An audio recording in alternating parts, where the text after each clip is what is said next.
Well, I have a lot of folks here that have come to see this. They're all seated in front here, and you can relax. I'm not going to introduce every one of them, although every one of them means something to me. But I am going to do a few quick introductions, and please, no applause, because we want to get to the most important function of the day, and that's lunch. As you know, office holders are kind of near and dear to my heart, despite all the multiple political jokes out there. You have to either be one or have one in your family to realize the commitment and dedication at any level of an office holder, whether it's their city council, their school board, all the way up to U.S. Congress.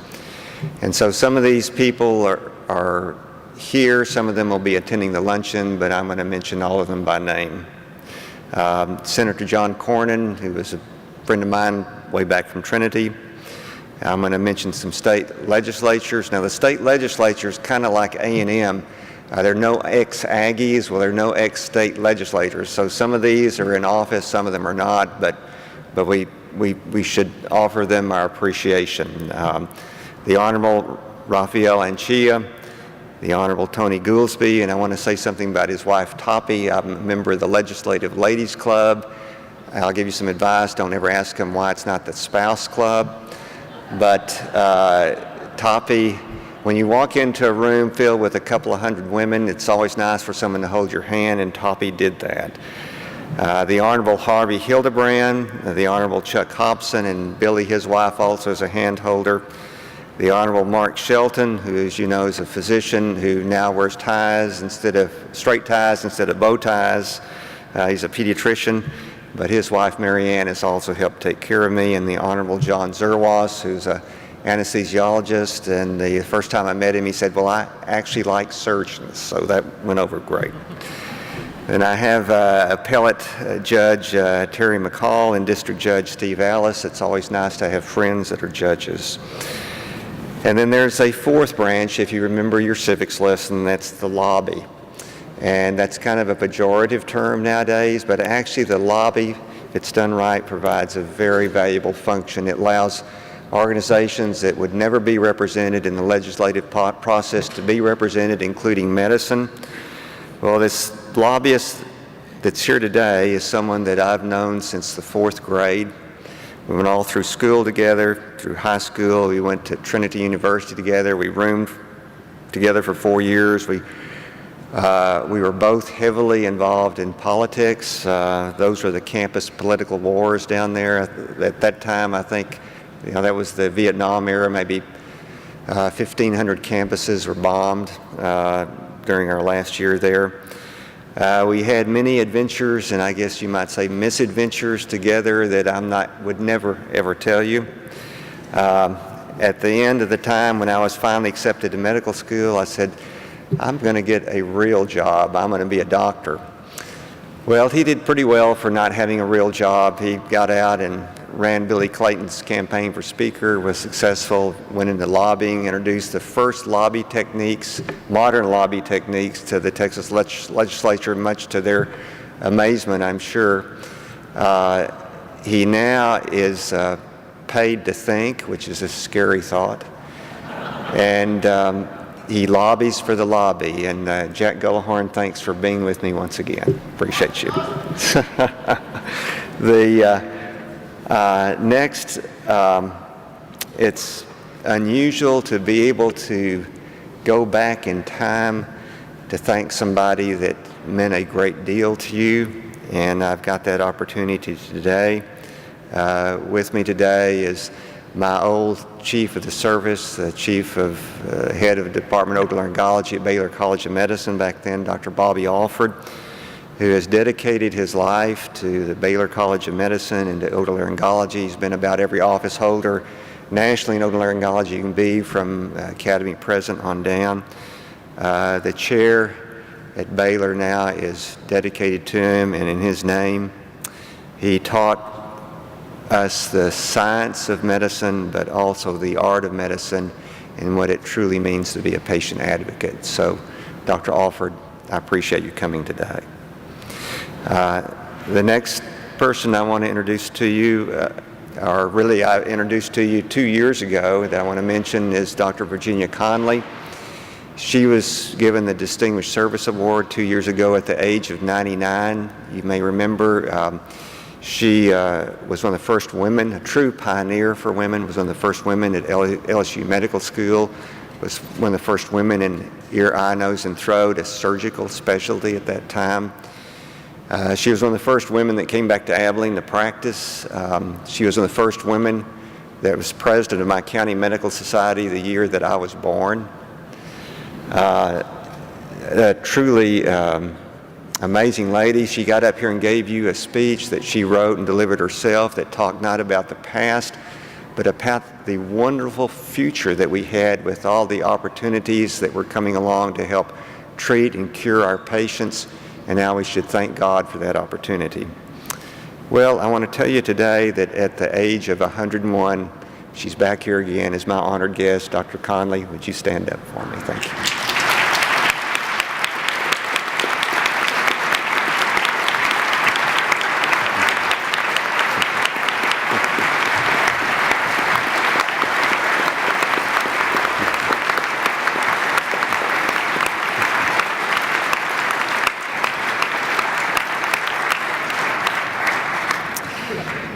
Well, you all already are not taking directions very well. Not only applause, but a standing ovation, but well worth it. Next, I'd like to give you an introduction to my family. My sister-in-law, Peggy Lewis, and her daughter Jennifer is here. My children, son Lewis and wife Heidi, daughters Helen and Martha, and someone that's become like our family, as my wife says, long-suffering office manager of about 30 years, Verna Brister, and her husband, ZL. And I'm sure everybody's saying, well, did you forget somebody else that you want to introduce? Well, I didn't forget. Behind every successful man is a strong-willed woman. And I've had the fortune to be exposed to two strong-willed women. Professionally, when I first came back to Abilene in 1979 to practice, Pat Evans was the county exec. And now that I'm president, Pat Evans is still the county exec. She's the longest tenured county exec in the state. She has her opinions and advice that I found out as soon as I started practice.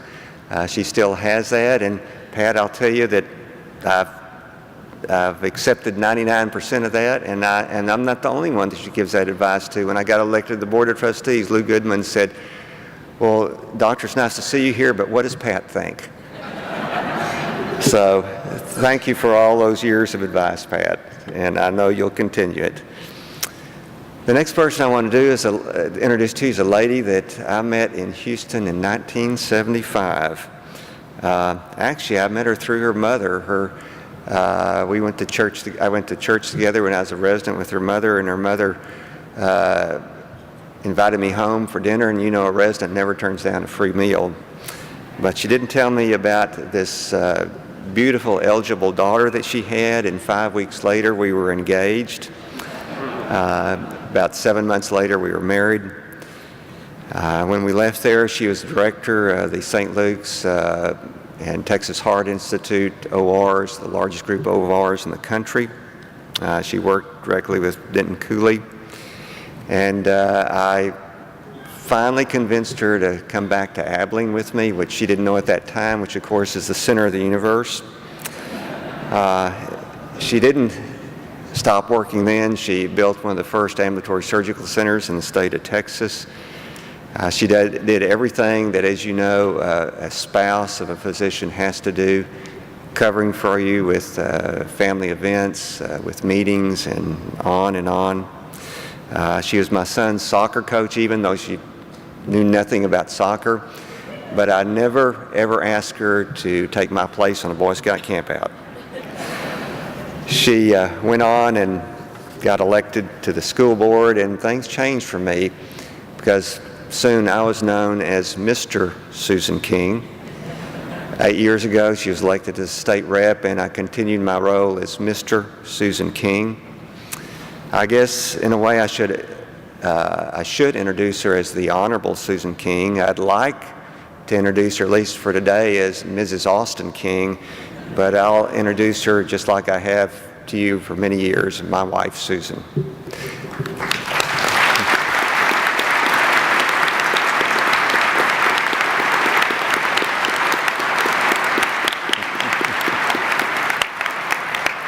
There you are again, not following my directions, and just want to tell you, Susan, it's been a fast, almost 40 years, but I've enjoyed every second of it. And now comes the point where they said that I could say a few words. The staff said, concentrate on few, not the words. And I said, well, don't you want me to say something profound? And they said, well, yeah, it'd be good if you said something profound, but it'd be even better if it was brief.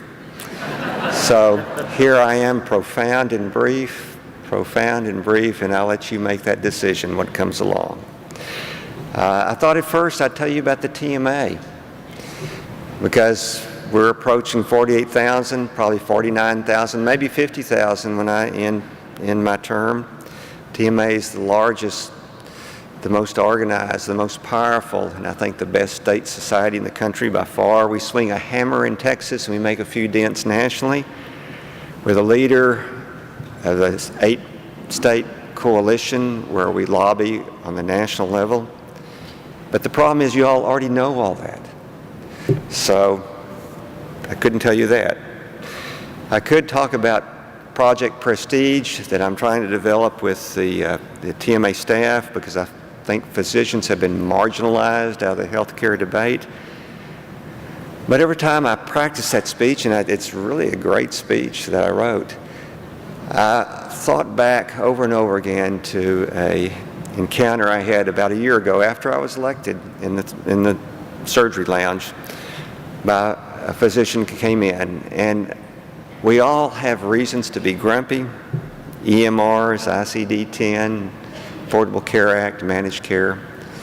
But this physician came in and said, you know, I wouldn't recommend my children to go into medicine. No, wait, in fact, I wouldn't recommend anybody to go into medicine. And I thought, wow, because I looked at his eyes and I could tell he was dead serious. Has our profession had so little prestige, so little worth, that we wouldn't recommend anybody go into it? So how could I go around recommending that other people accept us, that other people look up to us, that other people believe in us, if we don't believe in ourselves? So today I'm going to give you my definition of what it is to be a physician. And at the end of that time, you can make your own decision about the worth of a profession. I firmly believe that it's experience which defines us and who we are, and I think it's wherever we are. And it's experience that defines and shapes us into this profession of medicine. So I'm going to take you down a quick trip down memory lane as to the experiences that I feel that mold me and mold us. And it didn't start in medical school. It started pre-med. You remember all those pre-med classes? You remember organic? You remember all those applications that you had to go through? Well, I wasn't quite as smart probably as you hear. Back when I was applying, I didn't know if I was going to get in or not. During the Vietnam era, everybody was applying to medical school, and if you didn't get in, you made your application to graduate school from Vietnam. And so I got my letter, and I didn't want to open it in the student union. It's from Baylor, and I really wanted to go to Baylor because back then that was the heyday of DeBakey and Cooley. It was an exciting, innovative time. And so I went to my class with Gullahorn. He was in my class with me, and I opened that envelope and kind of edged the letter out till I saw the word congratulations. And then, wow, I wasn't just happy, I was elated. I was elated because I would have, not that I was a physician, but I'd have the opportunity to become a physician. And I'm sure there are a lot of you that share those same memories with me, that gosh, all those hours in organic finally paid off. And then we went on to medical school. And the basic science course I remember the most, maybe because I'm a surgeon, was anatomy lab. And when you walked in there, what do you remember about it? Do you remember the look of the cadavers, how odd and stiff they looked? Do you remember that skin, how it felt like cardboard when you cut into it? Me, I remember the smell. Got on your instruments. You wore, even wearing gloves, it got on your hands, it got on your textbook, and I remember that smell for 8 months. I tolerated it until we got through anatomy lab. And you know, even today, when I have a complex head and neck case and I take that anatomy book down to review things and I open it up, I can still get a whiff of that smell 40 years later, and it takes me back to that lab. You remember your first clinical rotation when you wore that short coat, that short white coat with your name across the lapel, and you introduced yourself to that patient, your first H&P, as Mr. or Miss, and the patient kept calling you doctor, and you just couldn't quite tell them not to do that because it felt so good to be called doctor. And you remember that first code that you went on, and you beat on that chest with the resident, and you were looking at the face, and the eyes were open, and they began to glaze over, and you realized the soul was leaving. And the resident invited you out to talk to the family. And at that point, you realized that heart in bed 3 that you've been drawing blood on for a past week was someone's husband, someone's father, someone's son, and you begin to realize what the physician-patient relationship meant. Or do you remember that first delivery you were at? How are you supposed to control it, you know, and the baby just kind of shot out into your arms, you almost dropped it, it was purple, it was slimy, and then it started to cry, and you thought, my God, it is alive.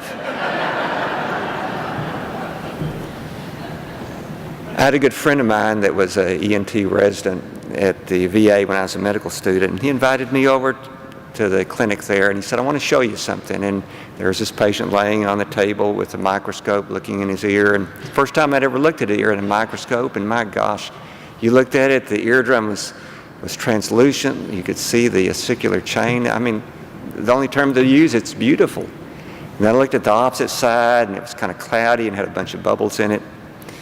And he said, I'm going to help you do this myringotomy. And he guided my hand. I did the myringotomy, and he sucked out the fluid and put the tube in. And the patient kind of turned over and looked at us and said, my God, I can hear. It's a miracle. And I thought, that's right. That's me. I want to be a miracle worker. I'm going to go into ENT. And I'm sure you all of you have your different stories about what you do in medicine now. Well, I've only gone across a few experiences that we all have in medical school and residency, and these experiences change our way of thinking. They change the way we approach and solve problems. They change the way we look at life and death. They change us in a way that the lay public, our nursing friends, not even our spouses can fully understand. You say you want to stop practicing, that you're tired of medicine, you're going to go out and be a stockbroker. Well, I can tell you, you may be able to stop practicing medicine, but you can never stop being a physician because you carry that in the core of your very soul. Descartes wrote in trying to define what is human, cogito ergo sum. And for you all that didn't have to have Latin in high school, that means I think, therefore I am. And I want to paraphrase Descartes today in English. I heal, therefore I have patience. If experience defines who we are, patience defines why we are. And we trace that all the way back past Hippocrates, thousands of years in Western medicine. And we're taught that the physician always needs to do what is best for the patient. And the patient comes before finances, comes before us, comes before even our families. And that makes up the patient-physician relationship, this odd shared trust that no one quite understands. And over the years, we've had challenges to that relationship. We pull up a chair in the exam room, there can be a third chair, and some of it comes from us. Fatigue, lack of compassion, greed. We fight those every day. But a lot of these challenges also come from outside of medicine. I can remember in the 90s, managed care telling us, "Doctor, we don't want you telling your patient any therapy that we haven't approved." And we stood up and we said, "No, we won't allow that." And it didn't happen. The most notorious in history was, of course, Nazi Germany. As you've heard, I've done quite a bit of voice research, so I've gotten to travel around the world, and one of my travels years ago was to the Netherlands. And a Dutch physician, an older Dutch physician, came up to me and kind of latched on to me and said, "Doctor, I want to tell you my story." And I said, "Okay." He said, "I'm Jewish. I was in college when the Nazis took over. I was like Anne Frank. I was hidden in houses all over Amsterdam, and I survived it." And he said, during that period, the Nazis came to everyone, but particularly physicians, and said, "We want the lists of your Jewish patients because they need to be re-educated." And most of our physicians said no. And if you didn't cooperate with the Nazis, they took you off to be re-educated. And he said, "You know, after the war, we waited and we waited and we waited for them to come back. And it's only when they didn't that we finally realized what happened." And he said, "You know, that inspired me to be a physician. And now I am proud to be a Dutch physician." T.S. Eliot once wrote, "The world ends not with a bang, but with a whimper." It's the small things that we do. I also knew a German physician who came from that era. And I talked to him also. And he said, "You know, the Nazis came to us and they wanted to have the lists of the Jews so they could be re-educated. And we gave them to them because we didn't realize. If we had only realized," but you know, he forgot something. He forgot to do what is best for the patient. He did what is best for the German state. It begins with a whimper. And we still have our challenges. The last session, the legislature, we are accused with collusion with hospitals to form death panels. We're accused of practicing silent euthanasia. We're accused of specifically admitting the handicapped to the hospital so that we can kill them. We still have our patient-physician relationship attacked. They want to destroy that trust. And you know, again, we'll stand up and we'll defend that relationship and we'll succeed. But when we look at the definition of to be a physician, sometimes that definition is clouded by ourselves and what we think. We think, we laugh about some of our Medicaid patients, how they have this entitlement mentality. I had a Medicaid patient one time come in specifically to see me for a prescription for Tylenol because they felt like they were entitled to all free drugs. But I'm telling you, some physicians have an entitlement mentality also. We think that because we had to suffer through organic and all those pre-med courses in college that we're entitled. We think that when we were in medical school, that every year we had to go back and back to the bank to borrow more and more money just to eat, that we're entitled. We think that because we went through residency and worked day and night for minimum wage, that somehow we're entitled. And I can tell you today, you're not entitled to anything. That's because you're privileged. Society has granted our profession privileges which it grants no others. We have the privilege of holding the scales of life and death.